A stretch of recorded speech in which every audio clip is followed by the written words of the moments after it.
Hello friends, welcome to smile ಟುಕ್ paramedical channel. Friends, JNM nursing board ವತಿಯಿಂದ ಈಗಾಗಲೇ counselling ಪ್ರಕ್ರಿಯೆ ಆರಂಭವಾಗಿದೆ. ಕೌನ್ಸ್ಲಿಂಗ್ ಪ್ರಕ್ರಿಯೆಯಲ್ಲಿ ಮೊದಲನೇ ಸ್ಟೆಪ್ ಏನಪ್ಪ ಅಂದರೆ document verification. So document verification ಈಗಾಗಲೇ ಸ್ಟಾರ್ಟ್ ಆಗಿದೆ. ಮತ್ತು ನಿಮಗೆ ರಿಜೆಕ್ಟ್ ಆಗಿರುವಂಥ ಕೂಡ ಮೆಸೇಜ್ ಕೂಡ ಬರ್ತಾ ಇದೆ, ಮತ್ತು ಅಪ್ರೂವ್ಡ್ ಆಗಿರುವಂತಹ ಸ್ಟೇಟಸ್ ಕೂಡ ನಿಮಗೆ ಆನ್ಲೈನ್ ಚೆಕ್ ಮಾಡಿದರೂ ಕೂಡ ಕಾಣಿಸ್ತಾ ಇದೆ. ಇವತ್ತು ಈ ಒಂದು ಅಪ್ಡೇಟನ್ನು ಮಾಡಿದ್ದಾರೆ ನಿಮ್ಮ ಸಲುವಾಗಿ.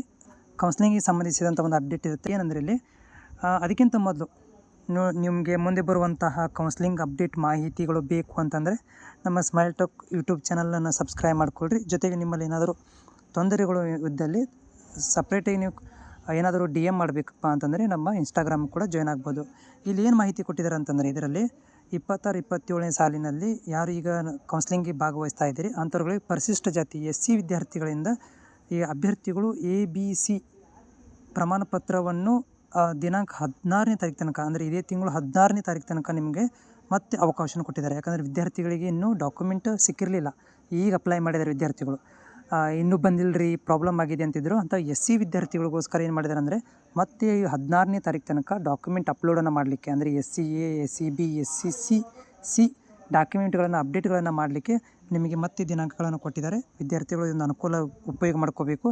ಆಮೇಲೆ ನೆನಪಿಟ್ಟುಕೊಳ್ಳಿ, ಇನ್ನೂ ಕೌನ್ಸ್ಲಿಂಗ್ ಸ್ಟಾರ್ಟ್ ಆಗಿಲ್ಲ ಅಂತ ಅನ್ನೋರಿಗೆ ನಿಮ್ಮ ಡಾಕ್ಯುಮೆಂಟ್ ವೆರಿಫಿಕೇಷನ್ ಆನ್ಲೈನ್ ಮುಖಾಂತರ ಮಾಡ್ತಾ ಇದ್ದಾರೆ, ಸ್ಟಾರ್ಟ್ ಆಗಿದೆ. ಡಾಕ್ಯುಮೆಂಟ್ ವೆರಿಫಿಕೇಷನ್ ಅಂದರೆ ಏನು, ಕೌನ್ಸ್ಲಿಂಗ್ ಇದ್ದಂಗೆ ಆನ್ಲೈನ್ ಮುಖಾಂತರ ಮಾಡ್ತಾ ಇದ್ದಾರೆ ಅಷ್ಟೇ. ಒಂದು ಸಲ ಇದು ಡಾಕ್ಯುಮೆಂಟ್ ವೆರಿಫಿಕೇಷನ್ ಎಲ್ಲರದು ಮುಗೀತಂತಂದರೆ ನಿಮ್ಮ ರ್ಯಾಂಕ್ ಲಿಸ್ಟ್ಗಳನ್ನು ಬಿಡುಗಡೆ ಮಾಡ್ತಾರೆ. ಅಂದರೆ ರಿಜೆಕ್ಟ್ ಆಗಿರುವಂಥ ಲಿಸ್ಟ್ ಬೇರೆ, ಆಕ್ಸೆಪ್ಟ್ ಆಗಿರುವಂಥ ಲಿಸ್ಟ್ಗಳನ್ನು ರಿಲೀಸ್ ಮಾಡ್ತಾರೆ. ಸೊ ಇದು ಆಗಬೇಕಂದ್ರೆ ಸ್ವಲ್ಪ ಟೈಮ್ ತೊಗೊಳುತ್ತೆ, ಒಂದು ಸ್ವಲ್ಪ ಕಾಲಾವಕಾಶ ತೊಗೊಳುತ್ತೆ. ಯಾಕಂತಂದರೆ ಇದು ಆನ್ಲೈನ್ ಮುಖಾಂತರ ಆಗೋದ್ರಿಂದ ಸ್ವಲ್ಪ ಟೈಮ್ ತೊಗೊತಾರೆ. ಬಟ್ ಕೌನ್ಸ್ಲಿಂಗ್ ನಡೀತಾ ಇದೆ. ಇವಾಗ ಎಲ್ಲ ವಿದ್ಯಾರ್ಥಿಗಳದ್ದು ಕೌನ್ಸ್ಲಿಂಗ್ ನಡೀತಾ ಇದೆ. ಆದಷ್ಟು ಬೇಗ ಅಂತಂದರೆ ಇನ್ನೊಂದು 2 ವಾರದಲ್ಲಿ ನಿಮ್ಮಗಳಿಗೆ ಡಾಕ್ಯುಮೆಂಟ್ ವೆರಿಫಿಕೇಷನ್ಗಳನ್ನು ಕಂಪ್ಲೀಟ್ ಮಾಡಿಕೊಂಡು ಈ ತಿಂಗಳ ಕೊನೆಯ ವಾರದಲ್ಲಿ, ನಾನು ಎಕ್ಸೆಪ್ಟ್ ಮಾಡಿದಂಗೆ ಈ ತಿಂಗಳ ಕೊನೆಯ ವಾರದಲ್ಲಿ ನಿಮಗೆ ರ್ಯಾಂಕ್ ಲಿಸ್ಟ್ಗಳನ್ನು, ರಿಜೆಕ್ಟ್ ಲಿಸ್ಟ್ಗಳನ್ನು ಬಿಡುಗಡೆ ಮಾಡುವಂಥ ಸಾಧ್ಯತೆ ಇದೆ.